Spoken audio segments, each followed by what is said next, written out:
আমি যেহেতু একজন শিক্ষার্থী, আমি আমার সহপাঠী বন্ধুদেরকে সবিনয় বলতে চাই যে একটা ইউনিভার্সিটি মুখে বললেই আসলে হয় না, একটা দাবি জানালেই আসলে হয় না। সেখানে অনেক কিছু প্রসেস রয়েছে, সেই প্রসেস অনুযায়ী চলতে হয়। এখন আপনি যে মেট্রো রেল থেকে শুরু করে আপনার যে ট্রেন বন্ধ করে দিয়েছেন, যাতায়াত বন্ধ করে দিচ্ছেন, মেন রাস্তা বন্ধ করে দিচ্ছেন, অফিস আদালত থেকে শুরু করে, এই ভোগান্তির দায়িত্ব আপনাকে কে দিয়েছে? আপনারা ইউনিভার্সিটির শিক্ষার্থী, আপনারা কলেজের শিক্ষার্থী। সেই শিক্ষার্থী হওয়ার তো ন্যূনতম যোগ্যতা আপনার হতে হবে।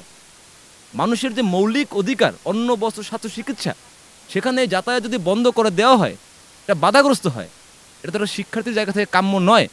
আমি শিক্ষার্থী বন্ধুদের সবিনয় বলতে চাই, আমরা আপনার ভাই বন্ধু একসাথে রাজপথে আন্দোলন সংগ্রাম করেছি, কাঁধে কাঁধ মিলে হাতে হাত রেখে আন্দোলন করেছি। আপনাদের দাবি আছে, দাবি বলতে হবে সরকারকে, কিন্তু রাস্তাঘাট আটকিয়ে যে দাবি জানাচ্ছেন, এটা আসলে সবিনয় সুবিচার নয় বলে আমি মনে করি। এটা শিক্ষার্থীর নৈতিক জায়গা থেকে আন্দোলন কোন প্রসেসে করতে হবে, এটা তো রাষ্ট্রীয় ইস্যু নয়, এটা তো জাতীয় ইস্যু নয়, এটা ইউনিভার্সিটি চাওয়া, দাবি চাওয়া। সেই জায়গা থেকে আপনি তো রাষ্ট্রকে অচল করতে দিতে পারেন না। Very simple issue. আপনি ট্রেন বন্ধ করে দিতে পারেন না, এই দায়িত্ব তো আপনাকে দেওয়া হয় নাই। যদি মানুষের ভোগান্তি করেন, তাহলে অনন্য বিশ্ববিদ্যালয় রয়েছে, রাজশাহী কলেজ রয়েছে না, পুরনো ইতিহাস রয়েছে না, বরিশালে ব্রহ্মভবন বিশ্ববিদ্যালয় রয়েছে না, কলেজ রয়েছে না, তারা তো দাবি করতে পারে যে আমরা বিশ্ববিদ্যালয় চাই। জাতীয় বিশ্ববিদ্যালয়ের আন্ডারে যারা যতগুলো কলেজ রয়েছে, তাদেরকে পড়াশোনার মান ঠিকভাবে হচ্ছে? একটা জাতীয় বিশ্ববিদ্যালয়ের বাজেট দেওয়া হয় বাৎসরিকভাবে 703 টাকা একটা শিক্ষার্থীর প্রতি। এটা কি শিক্ষার্থী জানে না? জানে। তারা কেন বিশ্ববিদ্যালয় চাচ্ছে না? আপনাদের প্রসেস অনুযায়ী, যেমন ঢাকা 7 কলেজ নিয়ে জাতীয় বিশ্ববিদ্যালয়ের আন্ডারে ছিলেন, ঢাবির আন্ডারে ছিলেন, দেখেন বেরিয়ে যাচ্ছেন, যাবেন, কিন্তু একটা মহল এখানে আমি মনে করবো যে একটা কুচুকরি মহল ফাঁদ পেতেছে জাতীয় ইস্যুকে কেন্দ্র করে। একটা বিশ্ববিদ্যালয় হবে বা হবে না, সেখানে তো রাস্তাঘাট বন্ধ করার কোনো সুযোগ নেই। যদি আপনারা এভাবে বাধা দেন, তাহলে এটা জাতীয় শত্রু হবেন আপনারা। এটা শিক্ষার্থীর নৈতিক দায়িত্ব রয়েছে যে আমরা, জাতীয় ইস্যু নয় এটা, আমি জনসাধারণকে ভোগান্তির মধ্যে ফেলে দিতে পারি না। এগুলো যদি করে থাকেন, তাহলে জনগণ আপনাদেরকে থু দিবে। এবং বাস্তবতা, একটা শিক্ষার্থীর জায়গা থেকে আমি মনে করি এটা নৈতিক অবক্ষয় আপনাদের রয়েছে।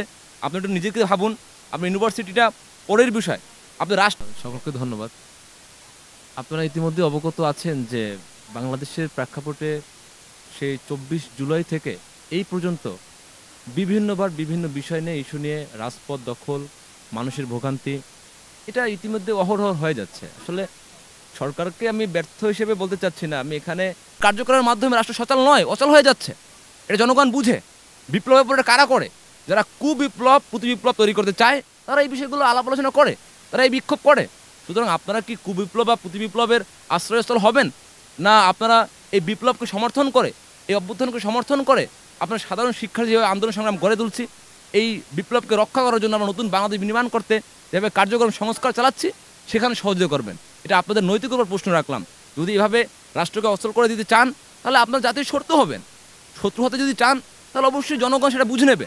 তাহলে অনন্য বিশ্ববিদ্যালয়ে যারা আমরা রয়েছি, তারা আমরা দেখে নেবো, কারণ আমরা তো রাষ্ট্রকে অসচ্ছল করে দিতে পারি না। আপনাদেরকে যদি এখনও এরকম যে গাড় জোরে ঠেলা মারা যদি কার্যক্রম চালান, সেটা আমি মনে করি রাষ্ট্রের জন্য হুমকি, এবং সেই হুমকি আমরা শিক্ষার্থীরা বেঁচে থাকতে এটা হতে দেব না। ধন্যবাদ সকলকে।